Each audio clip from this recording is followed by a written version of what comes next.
not been going through the best time lately. I'm feeling much better about myself and my situation now, but a lot of things have changed and I didn't go through the best time for a little while. But recently I've been discovering a lot of things that have really helped me to feel better, and I thought I'd share them because some of them are pretty obvious, but then some of them you wouldn't even think of. So I guess this is just, I don't exactly know how many it is. Things to help improve your happiness in general. First thing that I have really loved doing recently, especially in this room, it's fantastic because of the light. Having little photo shoots to help you, I want to say, grow in confidence with how you look, but it's more about getting up and doing your makeup exactly how you want to do it, and picking an outfit that you've been wanting to wear but you didn't have the confidence to do it, and then just having either a serious or a silly photo shoot. With no one watching, you can try out this new outfit and this new makeup look, and you can, I want to say act confident, because obviously musical theatre, I know how to act confident, but I'm not very confident in myself. It's almost like you're convincing yourself that you're confident and it then shows through. I'll put photos of the ones that I've done. I actually did one literally before this video, which probably was either my favourite or one of my favourites so far, because I really like this outfit. It is just black though.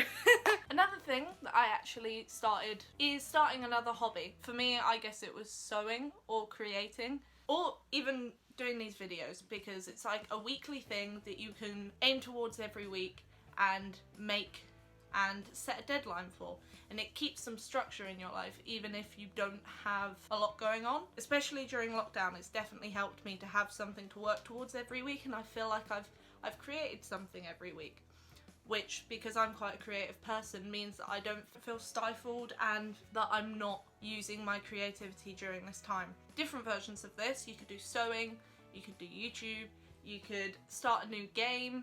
I bought a game called The Last Guardian, which I've been meaning to play for ages, and I'm now about halfway through it and I absolutely love it. Which brings me on to my next point. Do the thing that you have been convincing yourself not to do for no reason. It sounds silly, but for quite a while I convinced myself not to watch certain films because I hadn't watched them before and I was nervous that I wouldn't like them. And then recently I watched all of these films and I loved all of them, and I had no idea why I put myself off from them. But it was a weird mental state that I was in, that I was just worried that anything would go badly. And another version of this style of halter neck, I just convinced myself not to buy one. And then one day I just thought, I'm gonna get two. Woo! And I bought them and now I love them, but I was convinced that I would hate them, and I just thought it was going to be a bad idea. It may not always work out, as we remember with the blue hair, but the chances are that it will either work out or it won't, and you will know not to do it again, which is in itself an achievement and a way to look at something.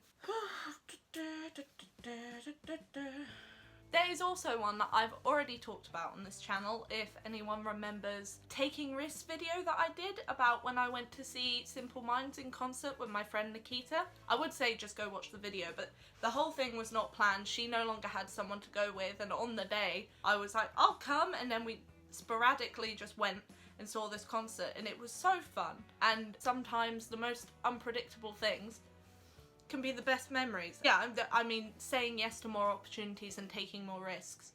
Because same thing as before, they could either go badly and then you know not to do them again, but you've at least experienced it, or it becomes a great memory that will stick with you for the rest of your life.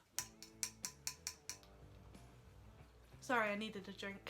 That moves me on though. One thing that I hadn't thought of until recently was trying foods from your childhood that either you used to really like or the ones that you have good memories with, which I didn't realise I was doing, but when looking back on it, it was actually really helping to improve my mood. It sounds really silly, but a small thing like that can affect someone's mood more than you would believe. When I was younger, I used to absolutely love waffles, and then I started buying them while at university because they were really cheap and they lasted for ages in the cupboard, so I could just leave them in there and then grab them and put them in the toaster, and it would take 2 minutes. But when having them every day, I would always start off my day remembering how much I loved waffles, and eating them would make me start the day on a positive note, if that makes any sense. I also have cheese strings in my fridge downstairs at the moment too, which, I love cheese strings. And lastly, when going through a hard time, a usual reaction to going through a hard time is to close yourself off from people,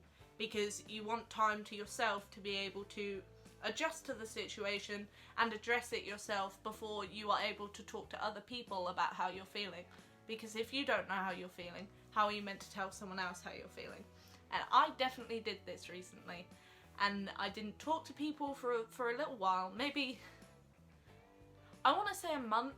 When people started asking questions, I was ready to talk about it, but I didn't broadcast anything, if that makes sense. But getting back into talking to people, thing that I've definitely found worked for me is reaching out to people through stories that they put up, instead of just randomly messaging, because I would feel like I was annoying people for some reason, which I probably am not. I'm probably not annoying them, but in my brain I always think, oh, well, they're probably busy. If someone shares that they're really happy with their new haircut, then send them a message saying how good their haircut looks, because everyone's going to appreciate that. They're not going to be annoyed that you're complimenting their new haircut. I just think it's a good way to break into messaging people first. I don't commonly do it because I feel like I could be annoying people. For some reason, that's how I've always looked at it. And with this way, you feel like you're offering a very positive opinion and you're opening yourself up to more conversations, in turn socialising more, which is always going to help in these situations, even though you may feel like you want to be on your own. But having people around you and helping you through is always going to help. I hope this video has maybe helped anyone that might be going through a bit of a tough time at the moment. And if anyone is, obviously, feel free to reach out to me anytime. That's always the case. Always. But in terms of me, I am doing much better, especially since I've just moved to Winchester again. I have new housemates, they're great. I managed to sort out all my stuff. I'm still weekly putting up videos, and I'm pushing myself. My housemate wants to get drunk and make a cake. I guess that's I'm doing better, and we'll leave it at that. I'll see you next time.